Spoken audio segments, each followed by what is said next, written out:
शिव महापुराण की कथा को श्रवण करने का सौभाग्य प्राप्त हुआ है। भगवान शिव जो संपूर्ण विश्व का कल्याण करने वाले हैं, संपूर्ण जगत का उद्धार करने वाले हैं, ऐसे देवाधिदेव महादेव की पावन कथा भगवान शिव की ही कृपा से प्राप्त हुई है। आज कथा का विराम दिवस है। 6 दिन जो भगवान की शरणागति में आपने निकाले हैं, भगवान के चरणों में जो आपने 6 दिन परमात्मा को दिए हैं, और एक आज का दिन भी आप भगवान को समर्पित कर रहे हैं, ये खाली नहीं जाने वाले। इसका सुख, इसका आनंद, इसका रसतत्व हमें अवश्य प्राप्त होगा। जैसे एक बेलपत्र जैसे भगवान शिव को समर्पित करते हैं तो बेलपत्र का सुख हमको मिलता है। जल समर्पित करते हैं तो जल का सुख हमको प्राप्त होता है। आवाज पकड़ रहा है।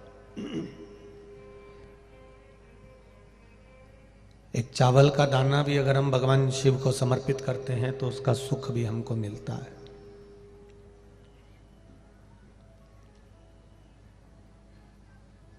केवल परमात्मा की चौखट पर पहुंच भी गए तो उसका एक लाभ अपने जीवन में अवश्य मिलता है। और सरल भाषा में समझ लो तो जैसे कहते हैं ना कि गाय गोबर करती है, तो गाय का गोबर जब जमीन पर गिरता है तो धूल लेकर ही उठता है। उसी तरह आप किसी सतमार्ग की ओर गए हो, धर्म की ओर गए हो, अच्छी जगह गए हो, कथा सत्संग में गए हो, शिव पुराण में गए हो, मंदिर गए हो, देवालय गए हो, या भगवान की शरणागति में गए हो, तो वहां से जब उठकर अपने घर की ओर जाते हो तो खाली नहीं जाओगे। जैसे धूल लेकर गोबर भी उठता है, उसी तरह हम भी परमात्मा की कृपा लेकर ही उठते हैं। तेरी कृपा बिना न हिले एक भी अणु, लेते हैं श्वास तेरी कृपा से तनु तनु। बखान क्या करूं मैं राखों के ढेर का, चपटी भभूत में खजाना कुबेर का। आप उसकी शरणागति में गए हो तो कुछ ना कुछ वो देकर ही भेजेगा, खाली नहीं भेज सकता। लाखों लाखों की संख्या में आप लोग यहां आए हो। ठंड भी कड़कड़ाती हुई पड़ रही है। रात भर इसी पंडाल में सो जाना, फिर उठ जाना, ठंडे पानी से स्नान कर लेना, फिर कीर्तन रात भर कर लेना।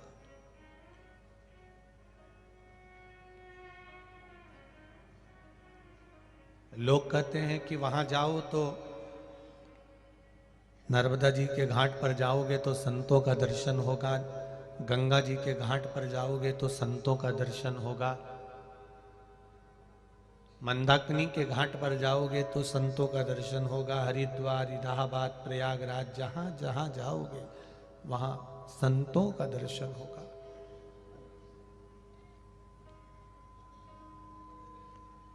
पर कहीं नहीं जा सको तो शिव महापुराण की कथा में एक बार जाकर ये इतने संतों का दर्शन एक साथ कर लेना। ये बार बार नहीं मिलेगा, फिर नहीं मिलने वाले। जो वंचित रह गया वो रह गया।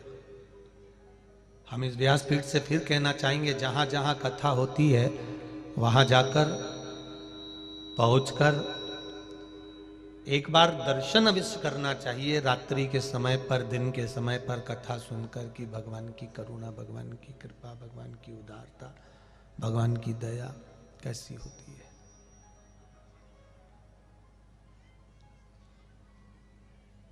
और धन्य है मेरी माताएं जो रात्रि में रुकने के लिए आती हैं, या भाई लोग कथा सुनने के लिए आते हैं, साथ में ढोलक और मंजीरे और झांझ भी लेकर आते हैं। धन्य है आप। प्रणाम। क्या चला रहे बाबा? धन्य है आप। आपकी श्रद्धा, आपका विश्वास, आपका भरोसा, आपकी दृढ़ता धन्य है।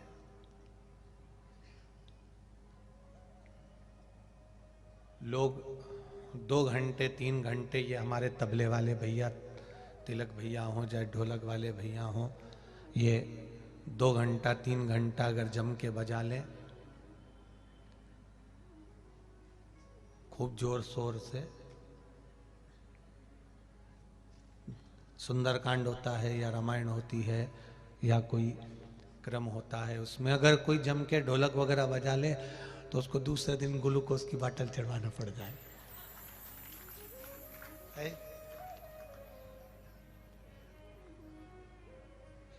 पर धन्य है मेरी जीजियों और मेरे जीजाओं, धन्य है आप। कथा विराम होती है शाम को, जैसे कथा विराम हो गई, 2-1 घंटे आप लोग मेला ठेला घूमे, भोजन वोजन करा, रात्रि को 9 बजे से जो बैठे तो सुबह की 6 कब बज गई तुम्हें मालूम ही नहीं पड़ता, लगे बजे।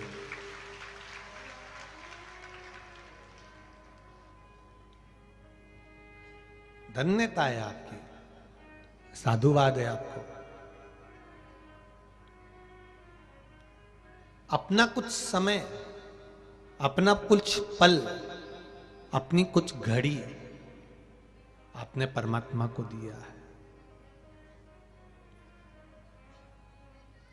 अब यदि आपने परमात्मा को कुछ पल, कुछ घड़ी, कुछ समय दिया है तो वो भी तो आपके लिए समय निकाल कर आएगा।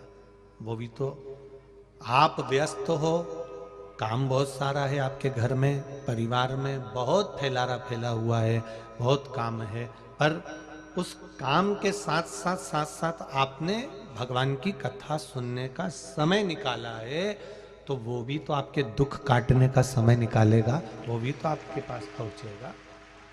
तो डीले कम करो, वो भी तो आपके पास में पहुंचेगा,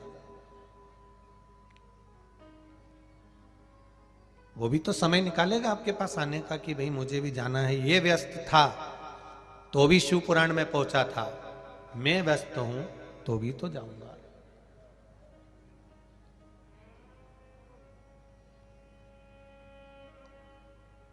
ये तेरी कृपा, तेरी उदारता, तेरी करुणा, तेरी वात्सल्यता, ये तेरे चरणों का सुख है जो हमको मिल रहा है।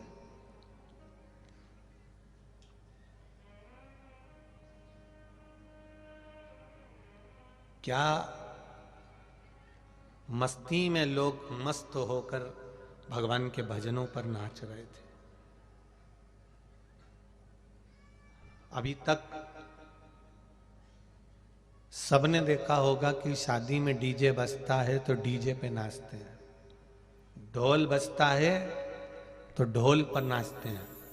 पर पहली बार हमने इन नवयुवक लड़कों को, नवयुवक बच्चों को देखा कि महिलाएं ढोलक बजा रही थी और मंजीरे बजा रही थी और भजन पर नाच रहे थे।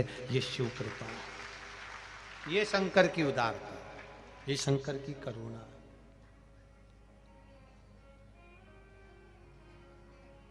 उसके सहारे पर पड़े हुए हो।